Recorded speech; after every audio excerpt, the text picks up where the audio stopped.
See, the manifestor doesn't want to know about itself, but wants to know about its impact. The projector doesn't want to know about itself, not interested.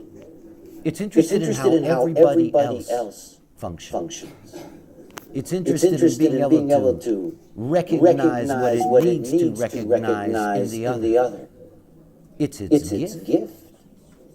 But you see, to master anything, to master any system, it takes 7 years. You go to South India and you want to study the veena, beautiful instrument. And you sit down with the master and you say to the master, how long?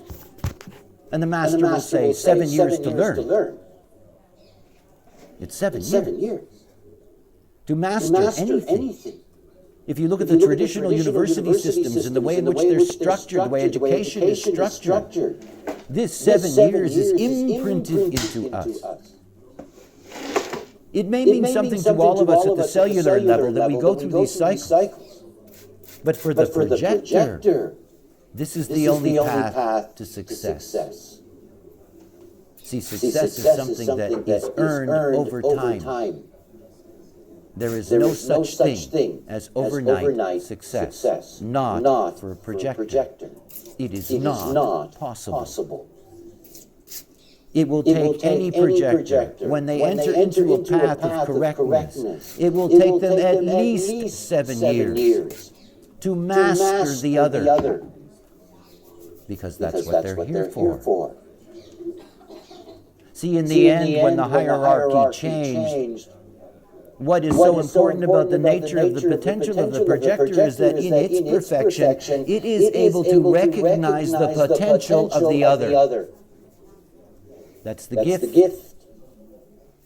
To recognize the potential of the other and to be able to provide the other with guidance. In Jovian Business Consulting, it is taught clearly that the most important leader of any group, theoretically and ideally, should be a projector. It is what they are about. And you see, projectors are not here to lead, which means that this is an entirely new role. Manifestors lead. Projectors cannot lead. They do not have the power to lead. They're a non-energy type. They cannot lead. They can only guide. And they can only guide when they're invited. You know, there are conditions. But they cannot lead. And the dilemma that exists for the projector is that the projector child, who is deeply disadvantaged as a child, who comes into the world with parents that want them to be manifestors, that comes into a world that overloads them, that turns them into hyperactive beings for the rest of their lives, that drives them constantly something that's not, that rewires their metabolism. I mean, projectors go through hell as children because they're not recognized. And you see, people have an odd idea about them. They are very, very, very complex.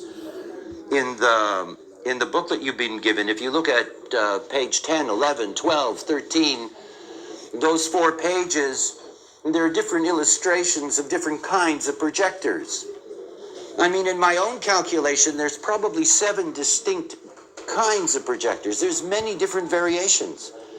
They're more complex than any other type.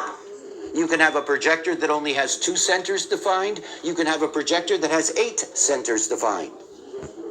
You can't just look at a chart and see automatically sometimes that it's a projector. It can be quite something. They're very, very complex beings. Very complex.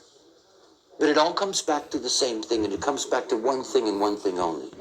If you cannot master your world, if you cannot master your ability to grasp and understand and recognize the other, then there's something essential that's always going to be missing in your life that is going to destroy your life, is that you do not have the discernment to be able to recognize who belongs in your life. Who belongs in your life. When you're walking around as a not-self projector with your plug in your hand, you plug into anything. anything. And your not-self mind will rationalize for you that this is good and this is okay and it's all right, and just because it's lousy, you'll get out of it, and blah, blah, blah, and all that stuff. And it is this mindless plugging into the other that is so destructive to the projector, because you have to live off their frequency. See, when I see the not-self human being walking around, I don't look for features. I don't look for the expression on their face. I don't need to. I just feel the aura brush by. And you can feel the dysfunction in the aura. Projectors, for me, so obviously have dysfunction in their aura. The frequency's wrong. And you see, they have no way of stabilizing their own frequency, because the frequency is